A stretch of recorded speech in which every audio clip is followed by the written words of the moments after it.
We are back with Guilford County School Superintendent Dr. Whitney Oakley. We're taking your questions. These are the ones that you've texted in. All right, this one says, are the requirements for bus drivers that hard, or is it just a lack of applicants? So, I think the requirements include getting a CDL and passing the class. We certainly have supports in place to help those who want to pursue that. We have transportation fairs. We encourage anybody who's interested to click on the careers tab on our website or contact the transportation department directly. Of course, it is different than not driving with 60 kids behind you. So it's different than driving a delivery truck, for example, because you have to have the people side.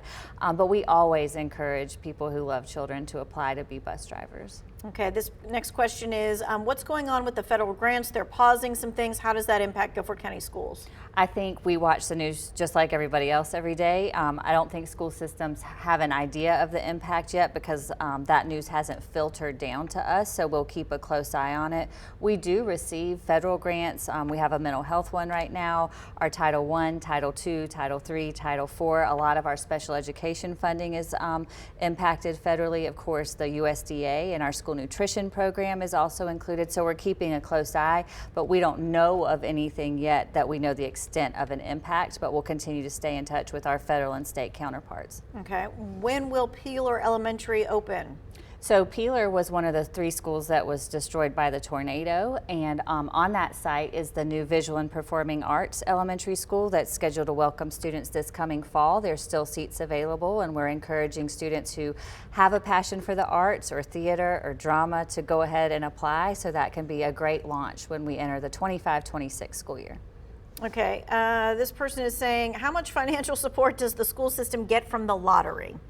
So that's a question we get often, and most people don't know that the funds from the lottery go to the county. Most counties, including ours, use that to pay off debt service, and then we sometimes receive a sub amount of that lottery money. So, but the county has the discretion to use that for debt service. Sometimes we'll see a couple $1 million to put towards capital, but it's dependent on the year and it's dependent on what the county decides to use for that debt service. So if you get a couple $1 million, what is the budget like for this year?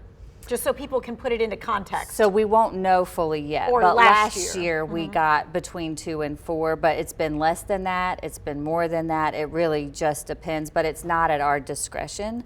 Right. So we're just trying to stretch the dollars we receive as far as we possibly can. Sure, I'm just trying to give people a context. If you get $2 to $4 million, how much is the actual budget for Guilford County Schools? Oh, sure, close to $900 million. And so if you think about a chiller repair, or like even a replacement. So for an example, a high school HVAC replacement would be about $10 million, which is more than our whole capital budget for the whole school system for the whole school year. Gotcha. Someone's asking about why are there so many teacher work days?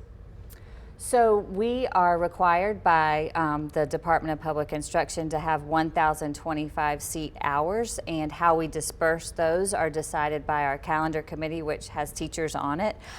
Teacher work days occur typically at the end of each 9 weeks, and then we also try to spread them out throughout each month so that there's at least one every 45 days or so.